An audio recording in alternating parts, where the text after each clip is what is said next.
चलो, सुप्रभात बच्चों। हिंदी क्लास 9th में आज हम रसखान कवि के बारे में आपको पढ़ाने जा रहे हैं। तो पहले हम रसखान का जीवन परिचय देखते हैं। तो आइए हम देखते हैं।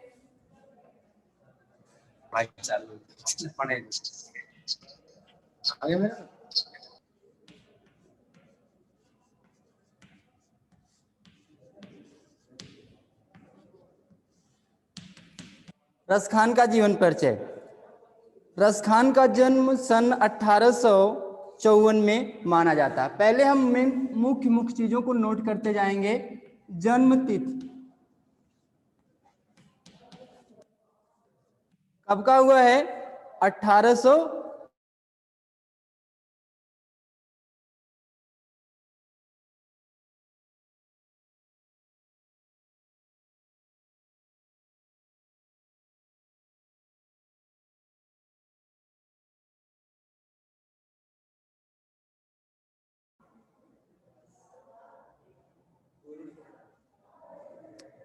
हाँ बेटा देखो, इनका रसखान का जन्म 1548 ईस्वी में माना जाता है। इनका मूल नाम सैयद इब्राहिम था। मूल नाम क्या है?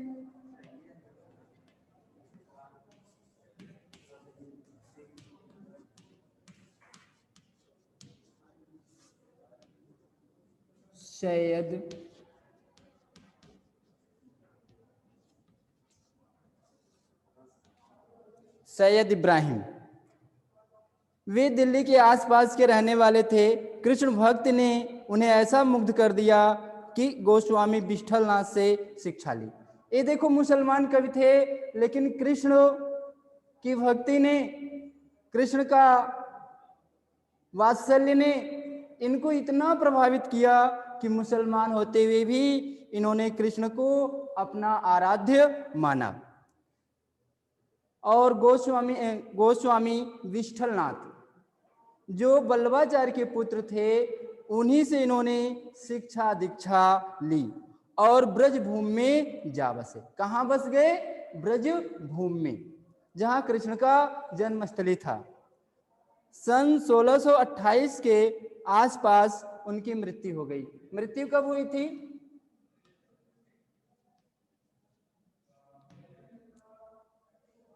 1628 ईस्वी में।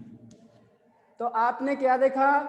रसखान के जीवन परिचय के तहत पहली बात, इनका जन्म तिथि जो है 1548 के आसपास माना जाता है। और मूल नाम, बचपन का नाम जो था, सैयद इब्राहिम के नाम से जाने जाते थे।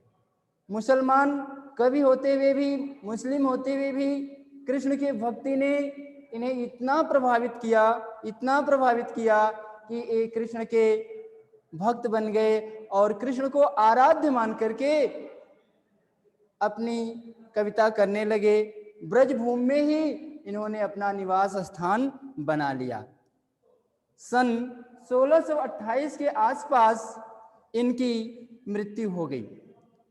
तो जितने भी हमारे कवि हैं, आदिकाल के हों या भक्ति काल के हों या रीत काल के हों, उनके जन्म स्थान के बारे में या मृत्यु स्थान के बारे में स्पष्ट रूप से कुछ पता नहीं है, क्योंकि इन कवियों ने अपना जीवन परिचय तक नहीं दिया। भगवान की भक्ति के चलते इनको अपना परिचय देने का समय ही नहीं मिला, ऐसा लगता है। इसलिए इनकी रचनाओं के आधार पर, अंत और बाह्य साक्ष्यों के आधार पर जन्म और मृत्यु के बारे में एक अनुभव लगाया जाता है। इसलिए लगभग शब्द का प्रयोग किया जाता है।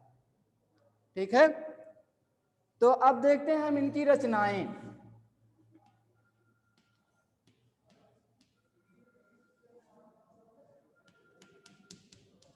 आइए देखते हैं रसखान जी ने हिंदी साहित्य में किन किन रचनाओं को किया है। तो इनकी पहली रचना है सुजान रसखान। क्या नाम है?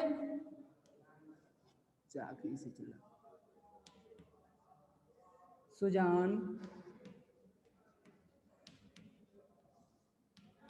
सुजान रस खान और प्रेम वाटिका।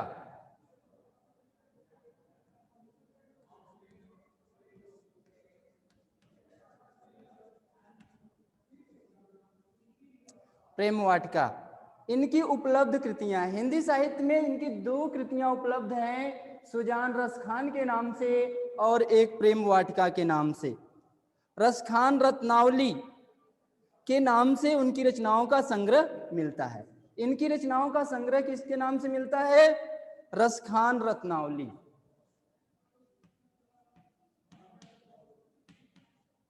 रचनाओं का संग्रह रस खान रत्नावली। जैसे कबीर की रचनाओं का संग्रह जो था बीजक था, उनमें उनकी साखी, शबद, रमैनी 3 रचनाएं मिलती हैं। वैसे ही रस खान की रचनाओं का जो संग्रह है रस खान रत्नावली के नाम से जाना जाता है, और इनमें इनकी 2 रचनाएं मिलती हैं, सुजान रस खान और प्रेम वाटिका। कृष्ण भक्त कवि प्रमुख कृष्ण भक्त कवि रस खान की अनुरक्त न केवल कृष्ण के प्रति हुई, बल्कि कृष्ण के भूमि के प्रति भी उनका अनुराग व्यक्त हुआ है। बताया जा रहा है कि रस खान का केवल कृष्ण के प्रति लगाव ही नहीं था, कृष्ण के प्रति प्रेम नहीं पैदा हुआ था, बल्कि कृष्ण की जन्मभूमि यानी ब्रज के प्रति भी उनका अथाह प्रेम प्रकट हुआ है, अनन्य प्रेम प्रकट हुआ है। उनके काव्य में कृष्ण की रूप माधुरी, रस खान के काव्य में कृष्ण की रूप माधुरी, ब्रज महिमा, ब्रज की महिमा का बखान किया गया है। राधा कृष्ण की प्रेम लीलाओं का मनोहर वर्णन मिलता है।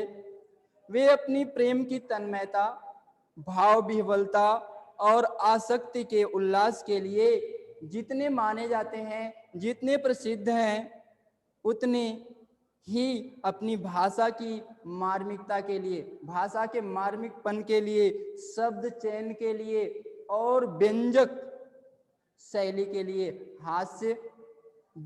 हास्य करने वाली शैली के लिए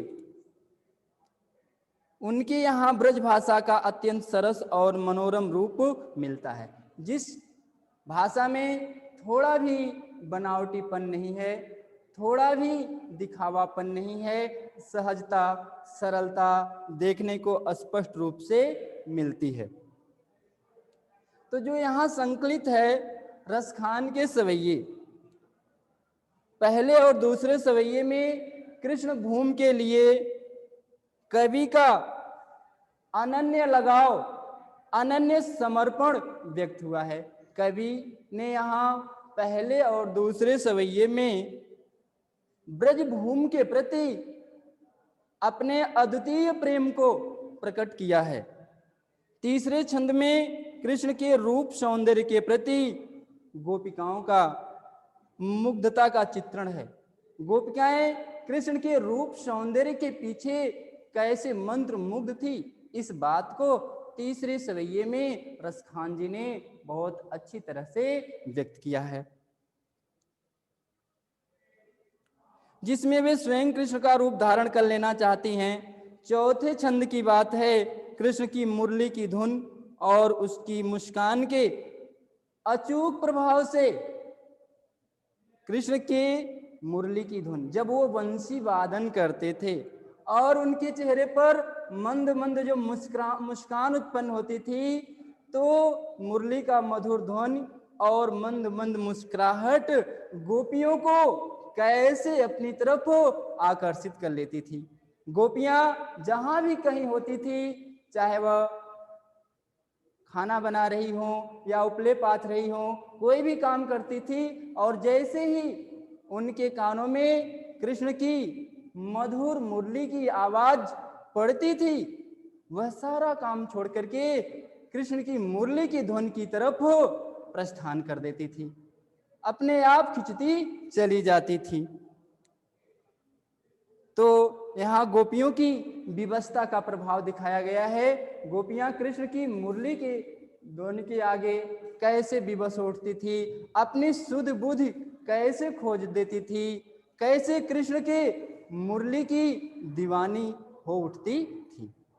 तो आइए हम देखते हैं पहला सवैया।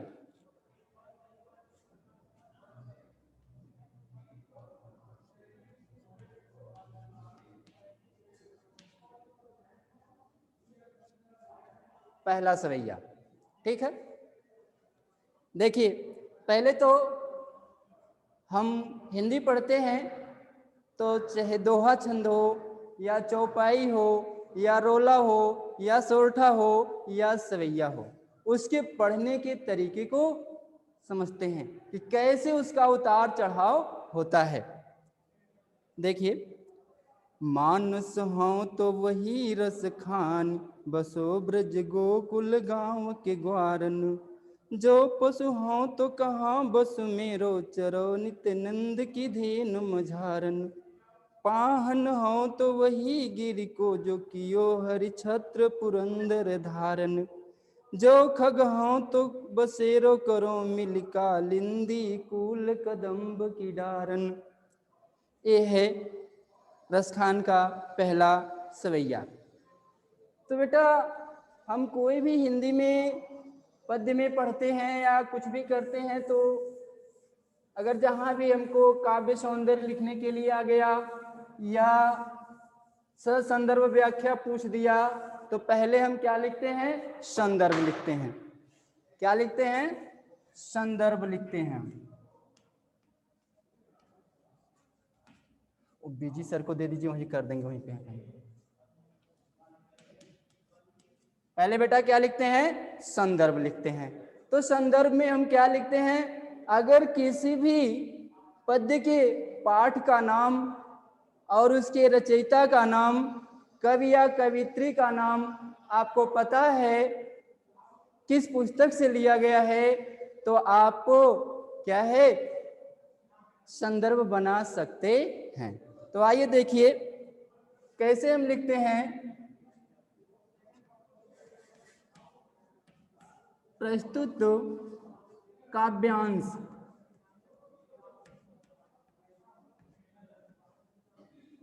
देखो बेटा, अगर हम काव्य पढ़ते हैं, कविता पढ़ते हैं, तो वहां पर क्या लिखते हैं? काव्यांश लिखते हैं।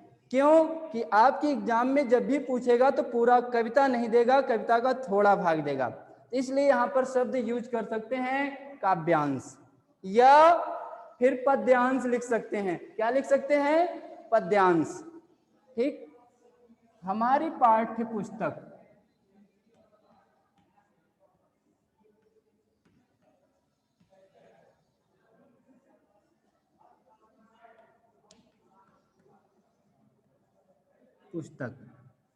क्षितिज, आपकी पाठ्य पुस्तक का नाम क्या है? क्षितिज। इसको हम सिंगल इन्वर्टेड कामा में करेंगे। इकहरा उद्धरण चिन्ह, इसे हिंदी में हम क्या बोलते हैं? इकहरा उद्धरण चिन्ह। ठीक। क्षितिज के, अभी कह सकते हैं सवैये।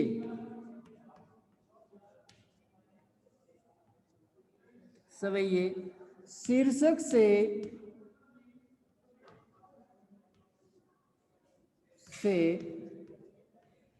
अवतरित है।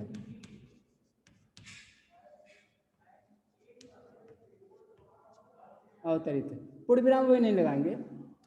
जिसके रचयिता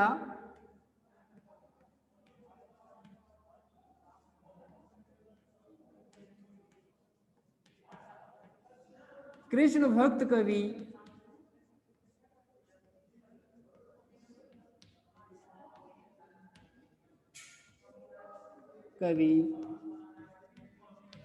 रसखान जी हैं। ठीक। ये हमारा संदर्भ हो गया। हमने संदर्भ में क्या बनाया? प्रस्तुत काव्यांश हमारी पाठ्य पुस्तक क्षितिज के सवैये शीर्षक से अवतरित है। जिसके रचयिता कृष्ण भक्त कवि रसखान जी हैं। ठीक, अब इसके बाद हम प्रसंग लिखते हैं।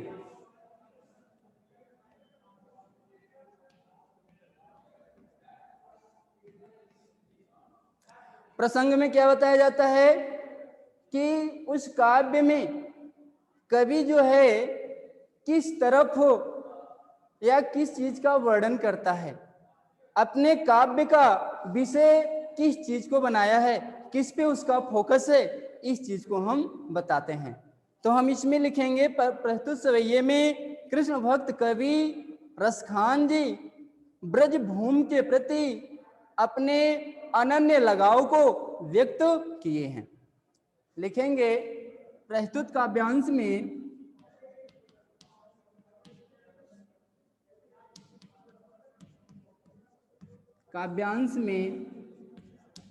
रसखान जी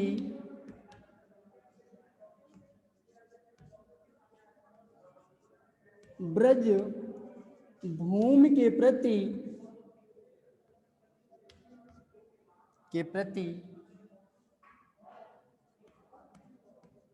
अपने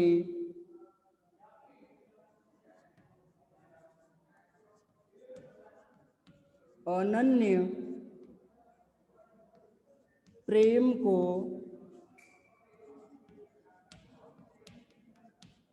चित्रित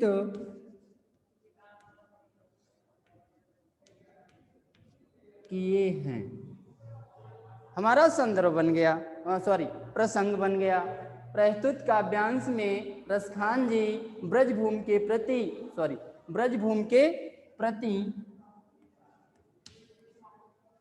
अपने अनन्य प्रेम को चित्रित किए हैं। इसके बाद हम लिखते हैं व्याख्या।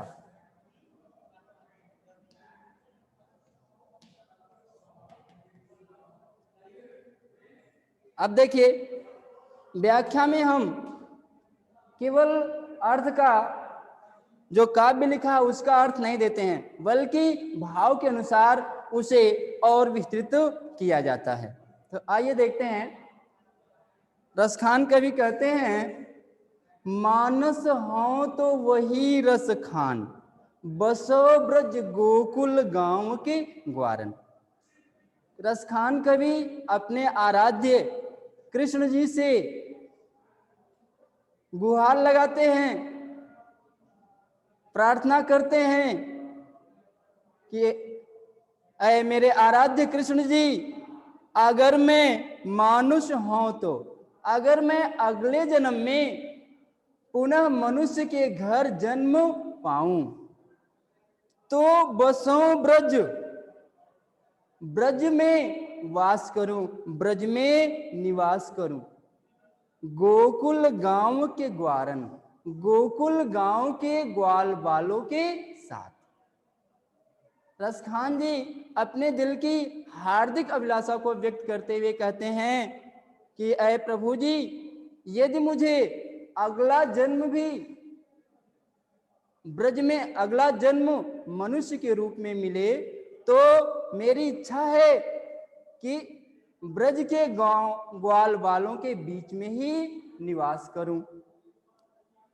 जो पशु हो तो कहा बस मेरो, यदि मैं पशु के घर में जन्म पाऊं, यदि मेरा जन्म पशु के रूप में हो, इसमें तो कोई बस है नहीं, यदि मेरा जन्म पशु के रूप में हो तो भी मेरी अभिलाषा है कि मैं नंद की गायों के बीच में हमेशा विचरण करूं, नंद की गायों के बीच में हमेशा विचरण करूं।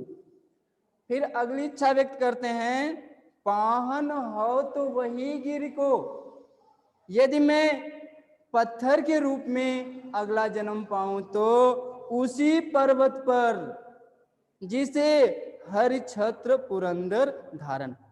इंद्र के चलते भगवान कृष्ण ने गोवर्धन पर्वत को अपने अंगुलियों पर धारण किया था। ब्रजवासियों की सुरक्षा के लिए इंद्र के प्रकोप से, इंद्र का प्रकोप क्या है? बारिश।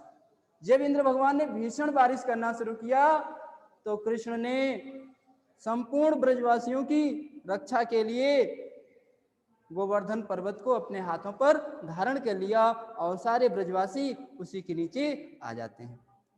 तो रसखान जी की ये भी हार्दिक अभिलाषा है कि मैं यदि पत्थर के रूप में जन्म लूं, अगर मुझे पत्थर ही बनना पड़े तो भी मैं कृष्ण के सानिध्य में ही रहना चाहता हूं। वो भी कैसे कि भगवान कृष्ण ने इंद्र के चलते जिस पर्वत को, गोवर्धन पर्वत को अपने उंगलियों पर धारण किया था, वो मैं उसी गोवर्धन पर्वत पर पत्थर बन करके जन्म लूं। और एक इच्छा व्यक्त करते हैं, जो खग हूं, यदि मुझे पक्षी के रूप में जन्म लेना पड़ा, खग माने क्या होता है? पक्षी। यदि मुझे अगले जन्म में पक्षी बनना पड़ा तो बसेरो करूं, तो मैं पक्षी के रूप में बसेरा करूं, निवास करूं। मिल कालिंदी कूल कदम्ब की डारन। कालिंदी माने जमुना, यमुना का पर्यायवाची क्या होता है? कालिंदी होता है। कालिंदी नदी के तट पर, कुल माने क्या होता है? तट, किनारा। जमुना नदी के तट पर कदम्ब की डालों पर, कदम्ब की शाखाओं पर मैं निवास करूं। तो आज पहला सवैया हो गया और शेष कल पढ़ाया जाएगा। रिकॉर्डिंग पहले